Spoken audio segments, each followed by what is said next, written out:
My background's in oil and gas. I spent close to 35 years developing drill bits and downhole tools for controlling the direction and measuring the direction and properties of oil and gas wells. I'm going to be very honest with you, and I think my co-founder Steve would say the same thing. When we started to look at geothermal, we were kind of skeptical because I'd always associated geothermal as being, you know, areas of volcanic activity, tectonic plate, junctions and stuff like that. And it was when I started to understand the potential for extracting heat from hot, dry rocks, and not just hydrothermal in places where there is a lot of heat very close to the surface. That was the point when the penny dropped, and I realized that you could do this pretty much anywhere in the world. And secondly, there's a lot of technology that had been developed by the oil and gas industry that were directly applicable to some of the challenges that we're going to have to solve in order to be able to do geothermal anywhere, all over the world. The very unfortunate events of this year with conflict in Ukraine have underlined the requirement for countries to have energy independence. And because geothermal is available anywhere, you know, the heat is beneath our feet all over the world, it's possible for any country to develop geothermal resources, and therefore to some degree it's possible for any country to become energy independent. And that's good news if you think about the potential for future conflicts. And I guess the other thing that it has in its favor, and something that we should be excited about with geothermal, because you can do it anywhere, it means that you can choose where you site your geothermal installation. So you can put it in the town that you're providing electricity for. You can put it adjacent to the factory that you're producing power for, or you can use it to replace an existing, say, coal-fired facility and leverage the high voltage transmission lines that are already present there. So you don't need to build that infrastructure.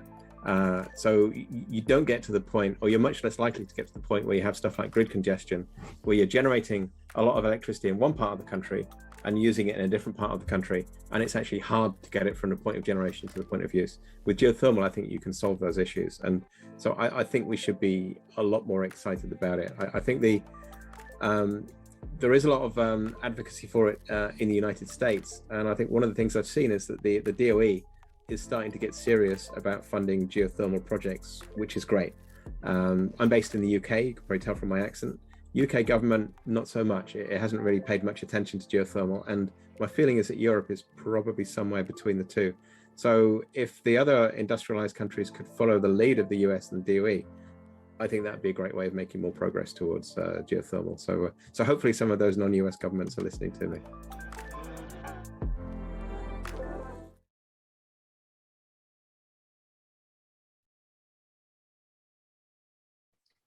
Welcome to another day of the Pivot conference.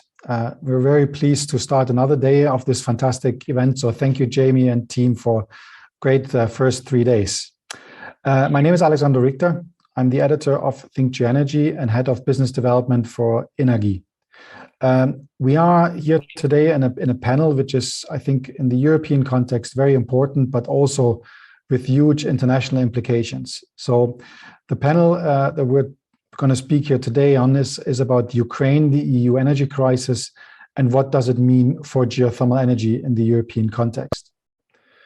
And I will have the panelists to introduce themselves, but first kind of as a maybe short introduction to set the context. Europe kind of has been looking at decarbonizing the heat sector, but clearly not with the necessary emphasis that's needed.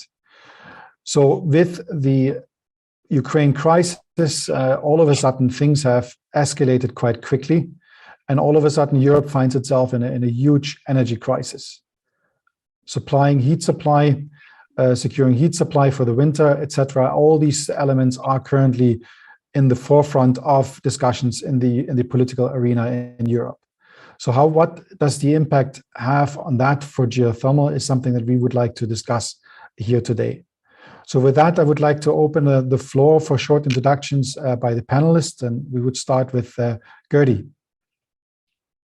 Yes, good day to you. My name is Gerdi Breembroek. I'm working at Netherlands Enterprise Agency, so that's a Dutch public governmental organization. But I'm here also representing the Geothermal Implementation Working Group, which is a working group in the framework of the SET plan of the European Commission, the Strategic Energy Technology Plan, and we're focusing on innovation there. So this implementation working group brings together member states, associated countries, but also the industry and research organizations to think about innovations for geothermal, coordinate innovation for geothermal, and in this way we contribute to the strategic energy technology progress in Europe. I think I'm happy to be here in this panel today because what Alexander says is true. It has been a real game changer here in Europe that we're now finding ourselves in the situation that our natural gas, our heat, our warm homes and offices in winter are endangered.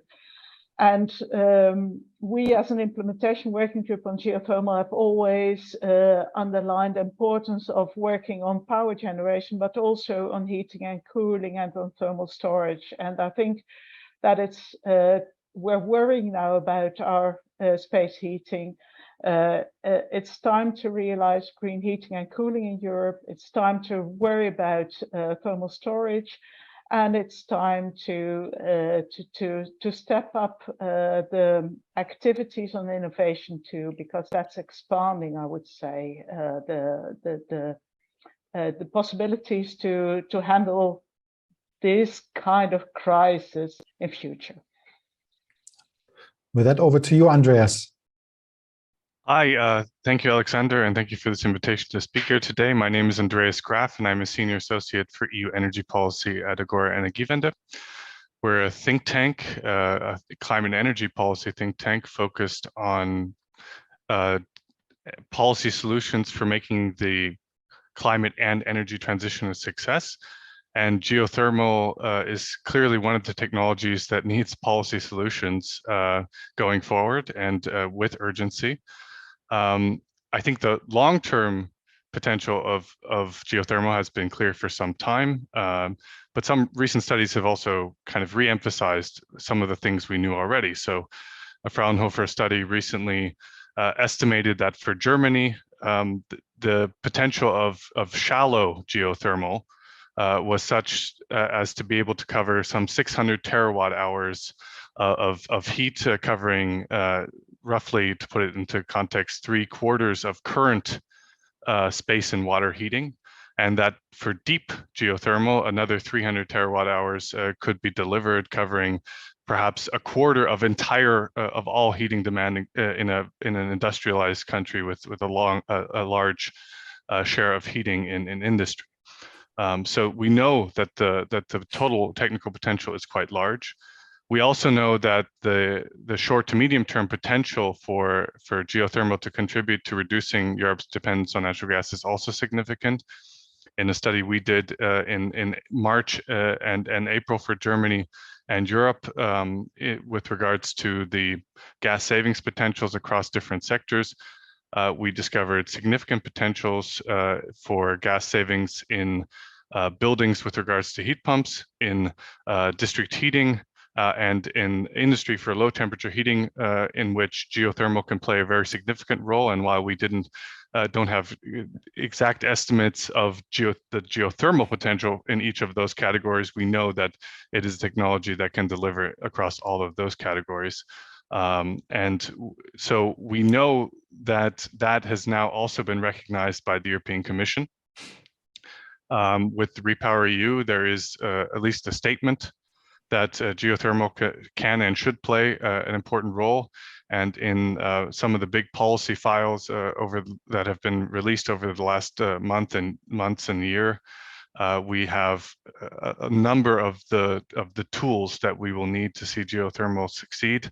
The reality is, of course, that on the ground we are far behind from delivering on those. So it is now, looking forward, important that we actually move forward. And hopefully we can discuss some of those elements here today. With that, over to you, Julian. Thank you, Alexander.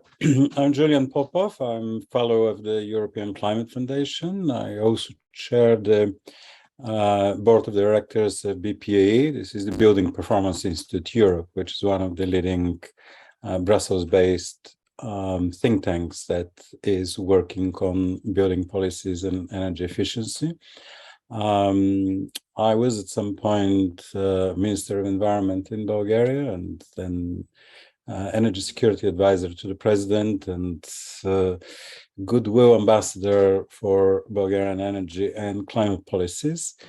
In terms of geothermal, I mean, the conversation is very delayed, obviously. Nothing new here. But it is important to put a very strong focus, especially when we talk about large district heating companies. Eastern Europe has some of the largest district heating companies in the world. This is not necessarily a good thing, but we have them. So Sofia and Bucharest, I think the Bucharest one is the second largest in the world. And these are district heating companies that offer a massive asset that is quite sort of dilapidated and needs massive investments and work on it. But we have to think how we can integrate geothermal into and use this infrastructure that exists, and it is very inefficient at the moment. And I would like us to sort of appeal, instead of jumping at the moment massively and spending public money on things like carbon capture and storage, it would be much better to accelerate the geothermal use of heat for district heating, and not only for district heating companies. And with that, over to Sanjeev. I mean, policy and European geothermal. I think, yeah. So over to you. My favourite subjects.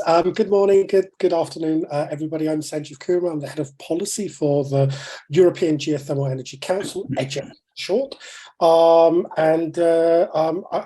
It's really good to hear the kind of preceding comments. Let me make 3 observations. The first observation is that the geothermal sector in Europe needs visibility. That visibility is something that's largely needs to be driven by the industry itself, and it's not just kind of promoting geothermal, but it's better understanding the needs of the consumers of geothermal services, be they heating, cooling, district systems, individual systems, or 4th to 5th generation community-based structures. We need a much better conversation on that one.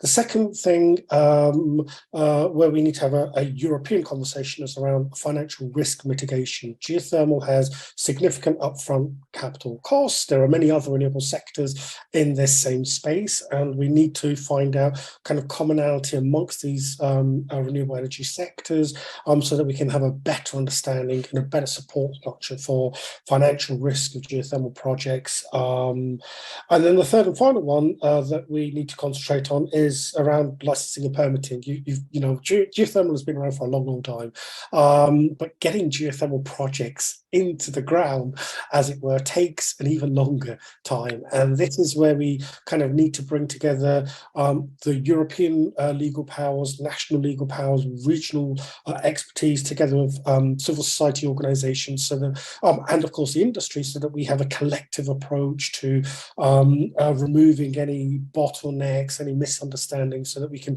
speed up investments in geothermal at all different sizes for all different types of consumers. Over to you, Alex. And I think maybe just kind of to take a little step back and understanding that we have a very international audience is maybe putting things a little bit in perspective and about the current energy situation in Europe.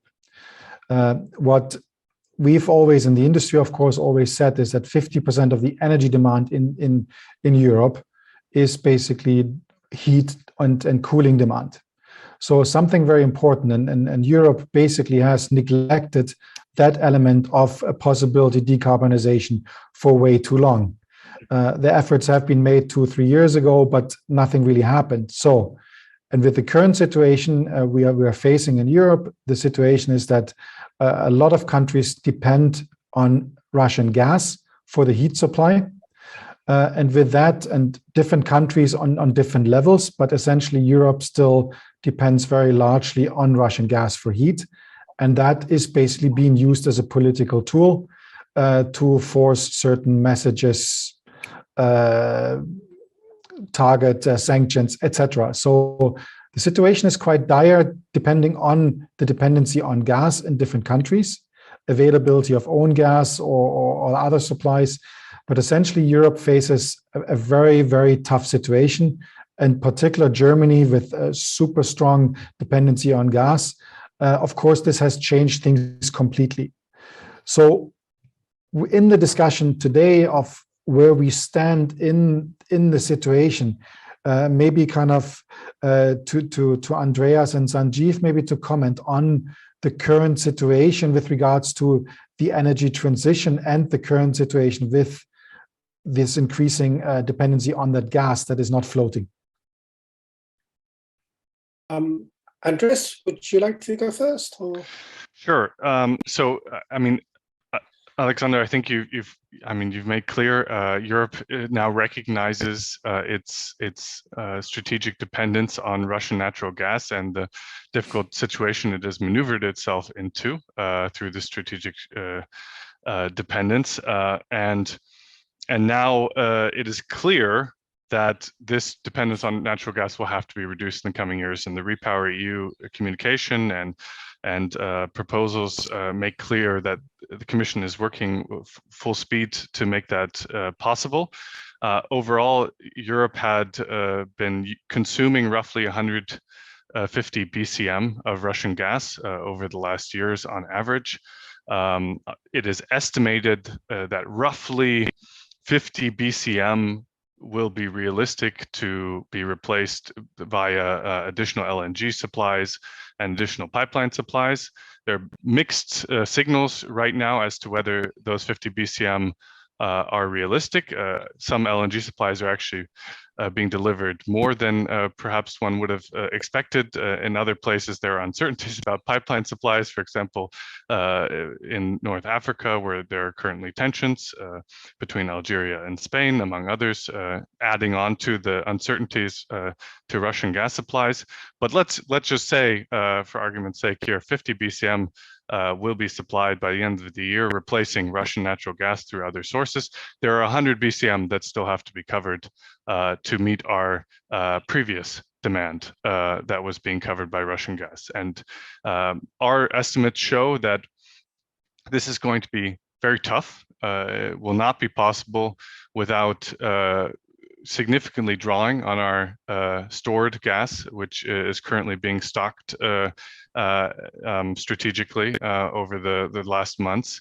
It will also not be possible without significant energy savings, and those energy savings will have to be both technical and let's say switching to coal in the short run, switching to fossil fuels in the short run, but also accelerating wherever a project is in the pipeline for renewables and clean technologies, those projects as quickly as possible.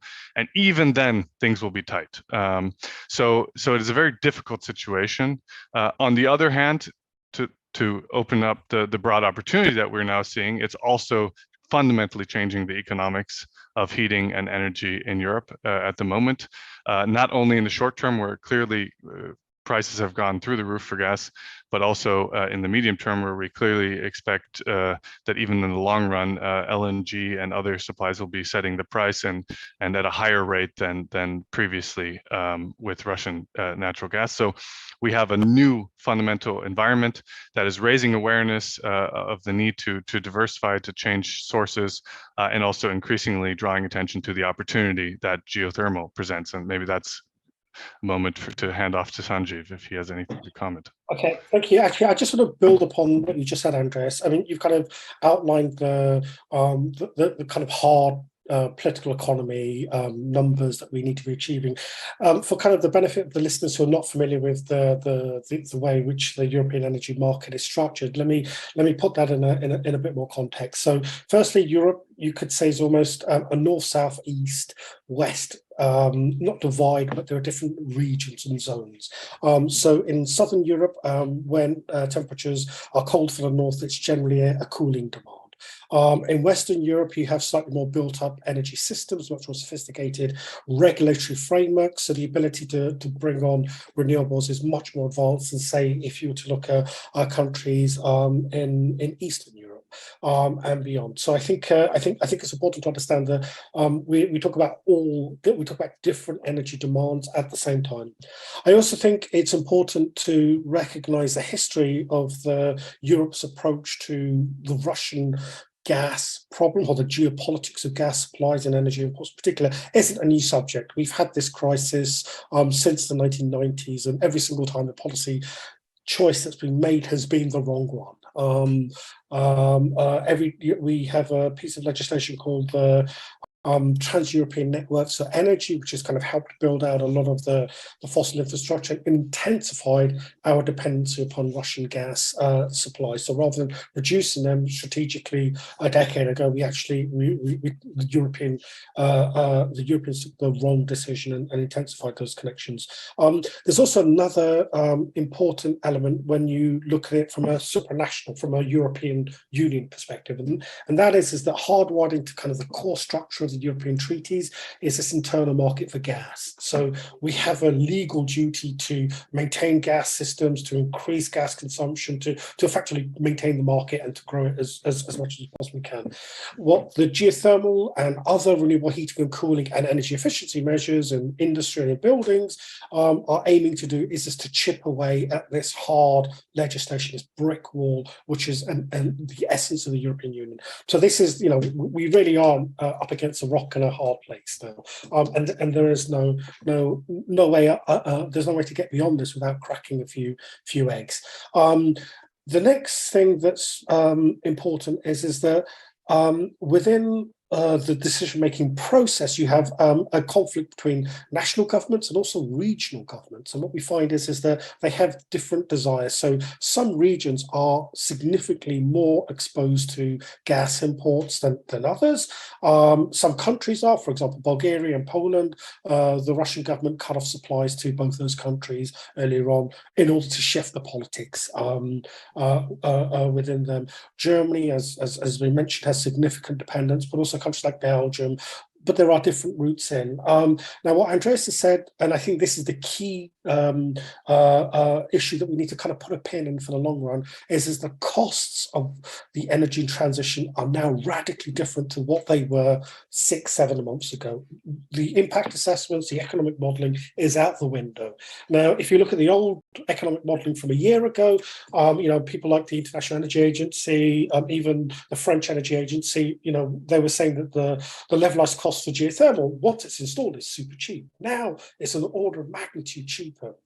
But what's happened, and one of the things that we don't talk often enough about, is the fact that the cost of capital has also increased. We have an inflation crisis, which means that the capital-intensive solutions are now going to be that much more expensive. So whilst the cost curves have dramatically increased because of the fossil prices, capital costs have also increased. And this is where we need smart policy interventions to really smooth out the pathway for renewable investments. And the trick there is not how much of renewable energy you get on, but how quickly you get it on. And that requires a level of coordination between local governments, national governments, countries working in tandem, and also the EU working in a space they've never ever worked with before. And that's going to be ultimately the thing that determines how successful Europe is in surviving this winter.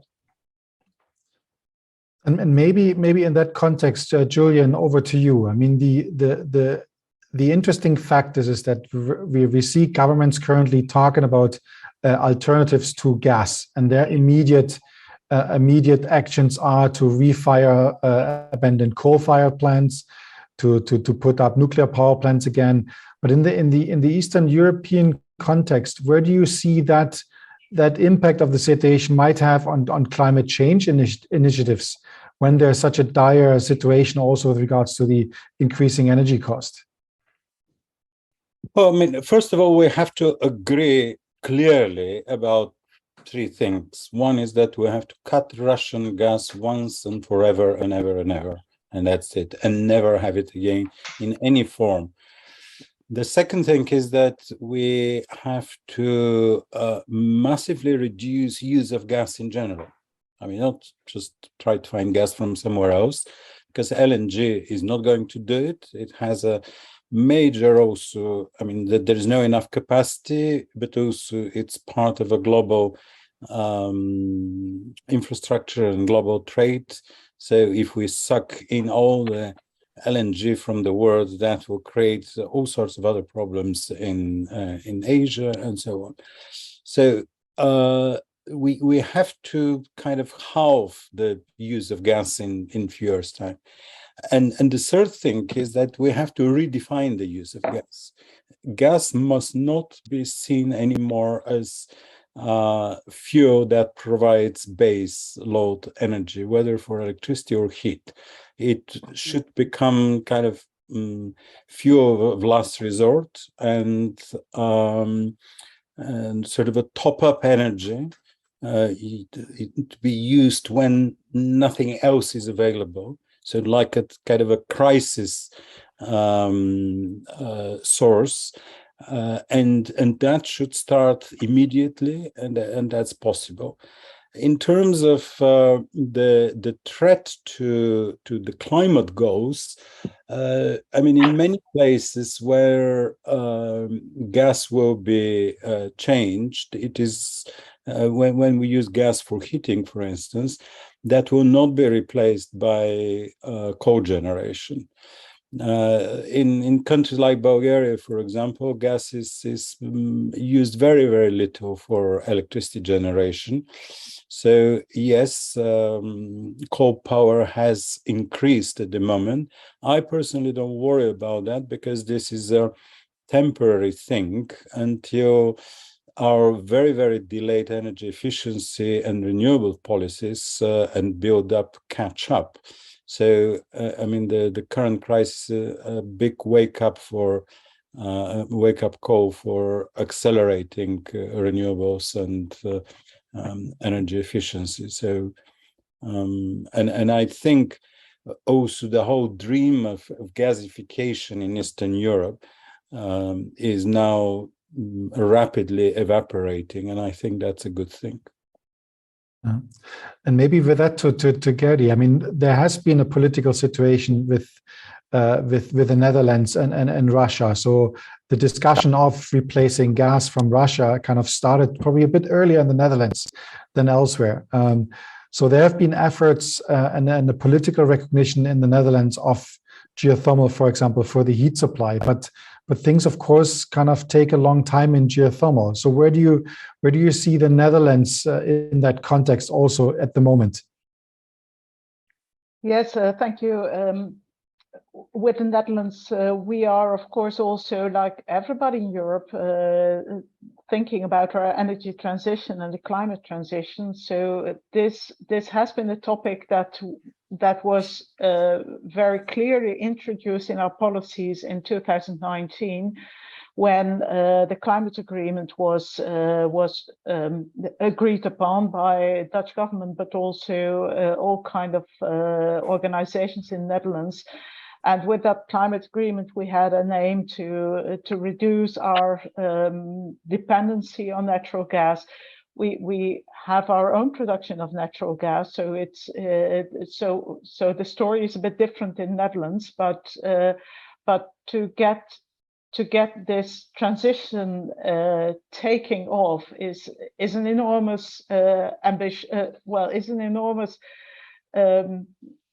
complicated thing. We have little district heating networks.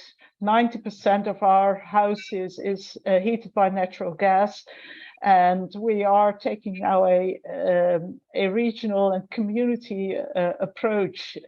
Communities are looking at their districts and see what can be done to get those districts off the natural gas. But this is well, this is a huge effort which started some time ago, and we see opportunities for geothermal, but it's, I very much agree with what has been said by Andreas and Sanjeev. It's not easy and it's not quick. We need to put a lot of policy effort in it to make us move forward with that.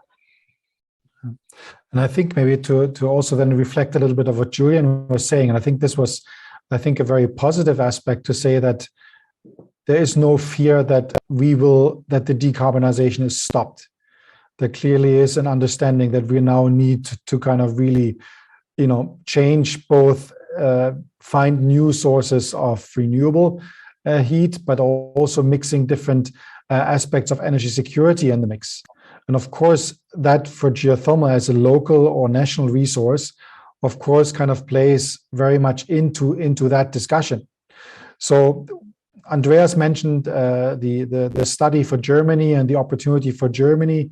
Of course, in my activities as well, we see this huge opportunity for geothermal, also beyond, let's say, the traditional like hot regions, like Italy and Iceland, for example. There are now opportunities also to utilize lower temperatures. And in that context, maybe reflect a little bit of, let's say, the role of geothermal. I mean, I think we can all agree that it will not be the only solution, but it will be an essential part. Would you agree with that? I think to you. We will all Okay. go on, Sanjeev. No, I was just going to say, yeah, I agree with the sentiment, and of course, there's going to be a lot of broad agreement around this table on that point. I think the issue, again, the real issue is not that geothermal is part of the solution. I think, again, if you really get to the nuts and bolts of the people who make decisions and have all the available information in front of them, geothermal will feature in, solar thermal will feature, combinations of infrastructure like district systems, the different temperature ranges of different systems, all of these are going to feature in. The question we have to ask ourselves is how does policy unlock and connect the people who make the investments with the project developers, and that's really the thing that's the nut that we haven't cracked yet. Now, we tried a bit, Andreas mentioned some of this in the Repower Europe communication. There's loads of legislation which has been proposed, some of which is actually designed around what the geothermal community wanted. The permitting and licensing legislation that's been proposed by the Commission has the traffic light, go-to areas where you need to have a permit, you need to have a transparent process for the permitting, and then identify the areas where you can have no activities, and just being upfront and clear about this one. This is exactly what we as a community have asked for. Again, the way the Commission proposed the legislation, they forgot to mention the word heat, so it's very much focused on power. This is a tiny change which you expect the legal process to make. But the real question is how do we connect all of this legislation down to local governments? Now, every single local government that I've spoken to is looking at spatial planning, because a lot of the management of heat systems is a local competence, and almost all of those have different levels of geothermal and different combinations of geothermal. Whether you're looking at kind of geothermal, shallow geothermal with heat pumps, and that's kind of targeted to certain sectors, or whether you're looking, if you have a district heating system already in place, the question then is do you need to retrofit it? Can you bring the temperature down? I mean, some of the district heating systems in Eastern Europe are running at like 180 degrees. Can you bring that temperature down? Do you build more modular systems? These are the kind of logistical planning questions we need to do. But whilst these are all really, really important, unless we get some way of underwriting the risk for a geothermal project to happen, we're going to have lots of beautiful plans but no projects. And this is really the misgiving of the European discussion at the moment, is that we've got the permitting, we have a lot of visibility in localities, but we simply do not have that risk framework. And when you go to governments, some governments will say, well, simply we cannot design a system, or our market isn't big enough to introduce a risky system which will have the impact of lowering capital costs. So scale is important, and this is kind of why we need to have a European scheme. Europe, not just the EU, but bring in Switzerland, bring in Norway, bring in Iceland, Turkey, so that we have a full market, and then you have lots of competition for actually developing projects. That's the panacea that we need to aim for. All of this is achievable, but it means a different kind of political conversation to the one that we're having at the moment. At the moment, we're thinking big picture Russia, when actually what we need to be doing is, in the olden days when we talk about kind of climate legislation, it was, think global but act local. We've forgot the act local bit, and that's really where we need to empower as many people as we possibly can to make the investments, to bring the visibility, the word of mouth, and really build up the industrial footprint for geothermal and other renewable heating solutions.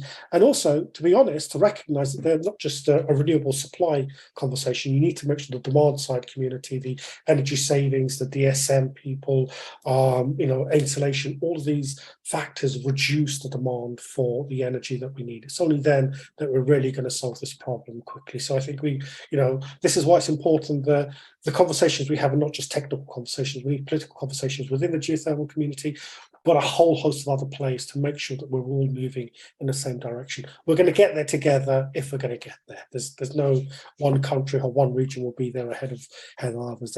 It's not going to work for a system-wide energy system like Europe's. I think one of the questions that I would have also to all of you, I mean, one of what we've seen in the past is that geothermal needed a lot of support to be competitive with other energy sources. But clearly, with an increased price level, all of a sudden, geothermal is way more cost competitive than it ever has been. So that's, I guess, is a positive aspect, I guess, for geothermal in that context. But of course, the interesting fact is also, and we discussed this in a panel yesterday a little bit, is the increasing also technological development and this crossover of heat pumps and what we call deep geothermal. And that mix of different technologies to play together in the energy systems. And I think this could be quite interesting. And maybe Gerdi, on a technical perspective, on the innovation that's needed in Europe, where does that stand in Europe? Is there innovation? Is there support for innovation in geothermal, or what would be needed to kind of push a little bit more of that development? Yes, I think that we in Europe, we see something similar as what you're mentioning, that we are looking into a more a greater variety of solutions for various applications. I think that we have quite a good collaboration on innovation in Europe, but we will have to step up these approaches. And I would also like to point out the importance of thermal storage, because we're talking about heating technologies here, and we have to bridge the winter peak, and that's also a very major part of the conversation today with the Russian gas crisis. How do we get through the winter? And that won't change if we have abandoned the use of natural gas. We're still facing a winter peak. So I would say that we need to do a lot of work there as well. We can do it, of course. There are demonstrations out there that show that we can do it, but we can do it better. And I'm sure that we will find ways to use our potential in a better way. And it's important also to realize that you don't bring heat very far from where you are. So you need to use the resources that you're sitting on. So you need to find those hybrid approaches to work for any city in Europe. So that's what I want to say about that. But in the context of Europe, and I think maybe for people that don't understand the political structure of the EU, and in the context of how this works, is that we have the national states, and they all have specific interests and I guess also dependencies and political situations compared to what's being discussed in Brussels. I mean, Sanjeev and Andreas, you probably have a better understanding of that, but how much can Europe do to steer both in, of course, in the current gas situation, but also in geothermal? Kind of what could be done in Brussels, and where basically would need the individual countries more support?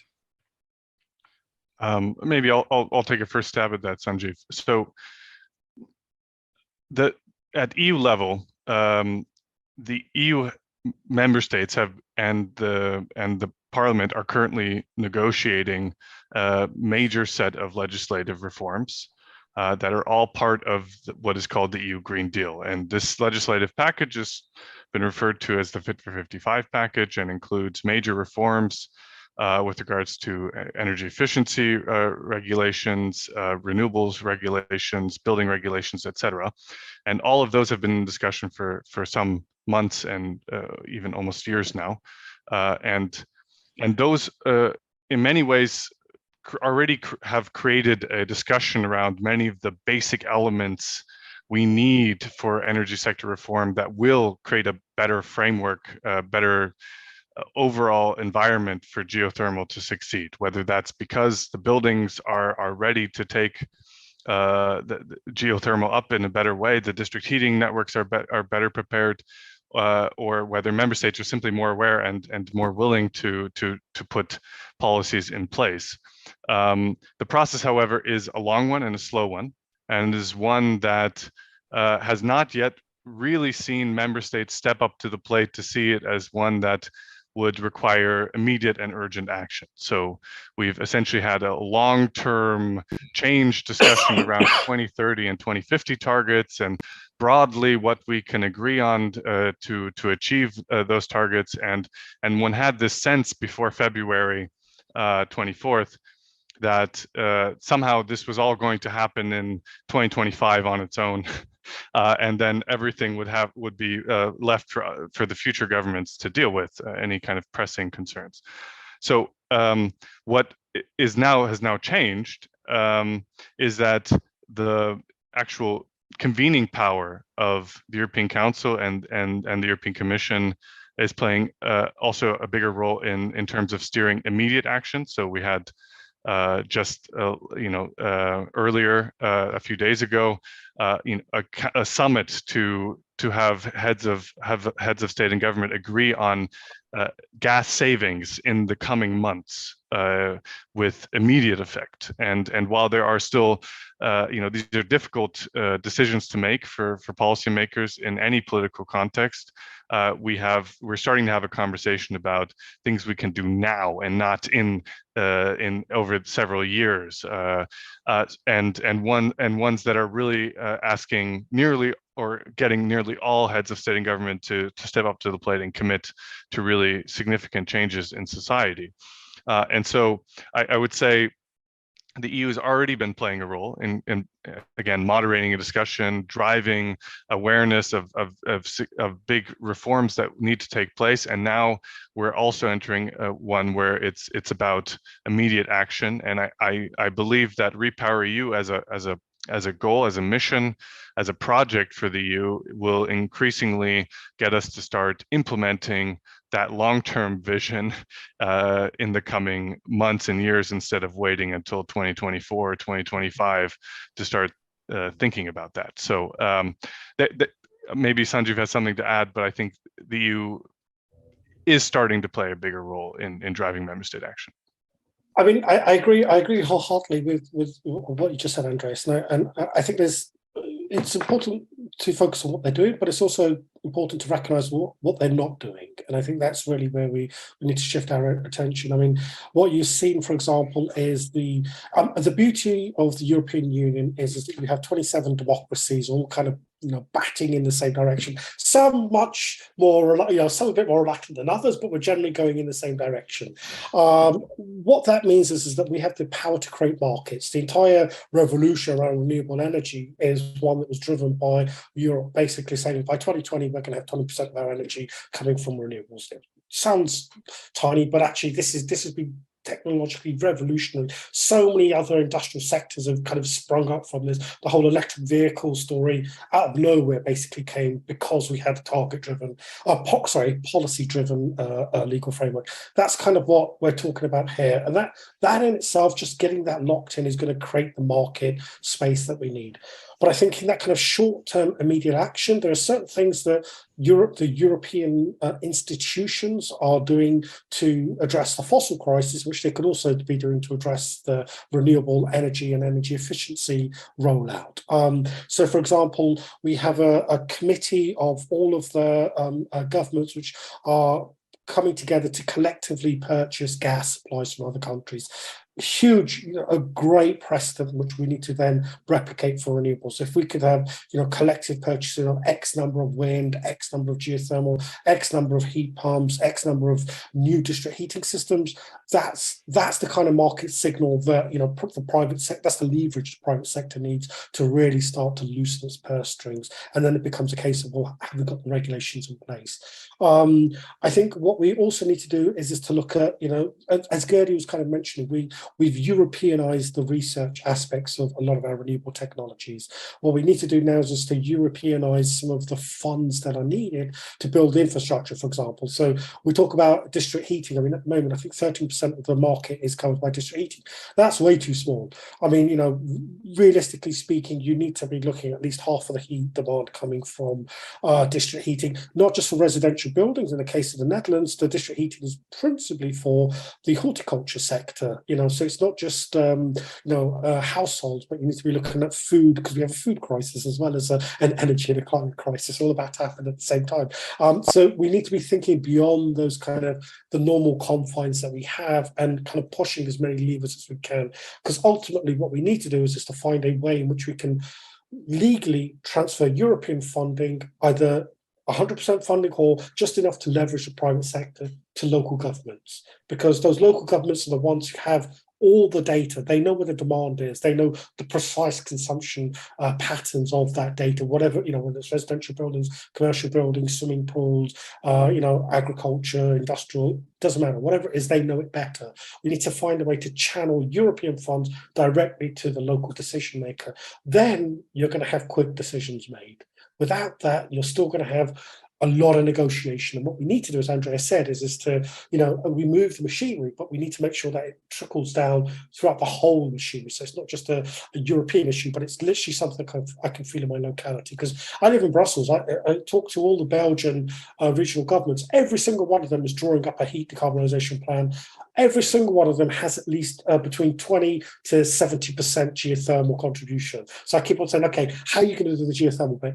Well, we're not going to get it from the Belgian government, but we think we'll get something from the European Union. And it's like, okay, have you asked the European Union for this? How do we go about this? This is, we've got to come together. This is really something where we need to then also get, civil society, think tanks, industry, other industries all together, just saying that we need the same thing.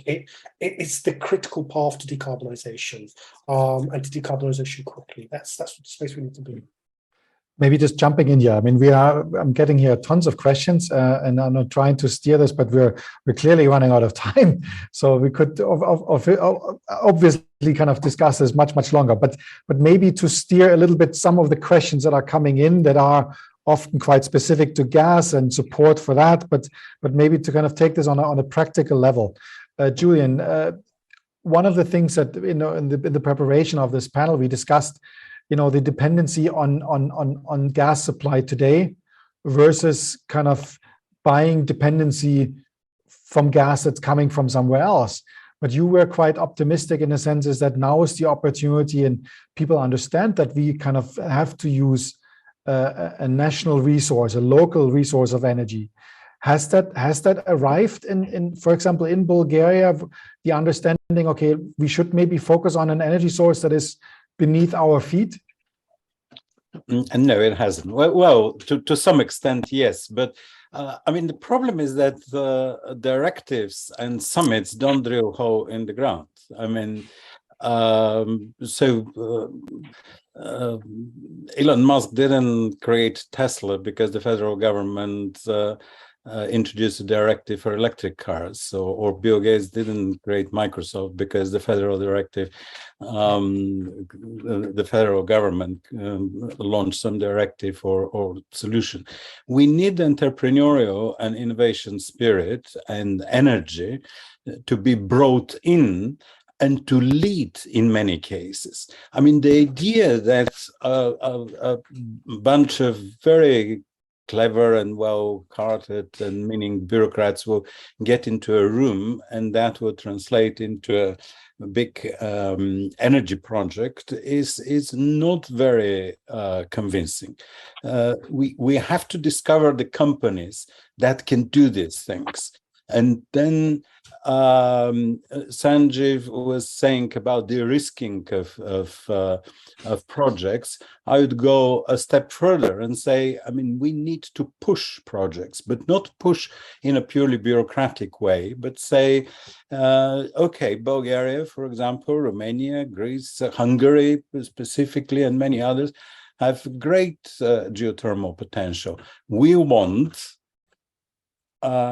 projects built there, pilot projects, innovative projects that will be funded, for instance, from European funds or from some other funds. But we need these projects. So we need to break the mold of kind of national inertia and this view that if it's district heating, it's gas. If it is electricity, it must be either coal or gas and can't be anything else. And this is there is a massive resistance, which on one hand is just the establishment. Just people don't like change. They don't want change. They don't know how to manage change. And the other thing is that it's unbelievable pressure of sort of propaganda and corruption sort of mechanism coming from Russia at the moment, which are all directed against any sensible change. So that's why it's almost kind of like a military operation. Something has to be initiated to break this mold. We are clearly running out of time, so we have probably 4 minutes remaining. So maybe as a short word from all of you to close. And I think we all agree that geothermal is an opportunity. There are certain elements it needs, but maybe Gerdi, a few last word from you, and then we just do the round. Yes, thank you. Well, I would say that innovation and implementation, well, they need to go hand in hand. Clearly, this crisis now requires action, and I think that's really of crucial importance to get through this crisis well, and at the same time look towards our climate goals and go in the right direction. At the same time, don't forget about innovation. But yeah, my last word. Maybe to you, Andreas. Yeah, so geothermal has a very important role to play in the power sector, providing stable, reliable electricity in buildings, providing heat through heat pumps in the district heating sector via, again, large-scale heat pumps, and in industry, again, via large-scale heat pumps or deep geothermal wells for low-temperature process heating. It's an incredibly wide-ranging source of energy. And I think we have a lot to do now to put in place the policies that will allow this to really flourish over the coming years. It starts with beefing up our government to be able to do that task when it comes to permitting, when it comes to identifying the resources and planning for them, and also, of course, funding them. But it goes beyond that to really creating an overall environment that includes, as Sanjeev said, civil society, industry, government, and all relevant stakeholders to make this a success over the coming years. Sanjeev. I endorse virtually everything that's just been said. The only thing I could add to it is 2 points.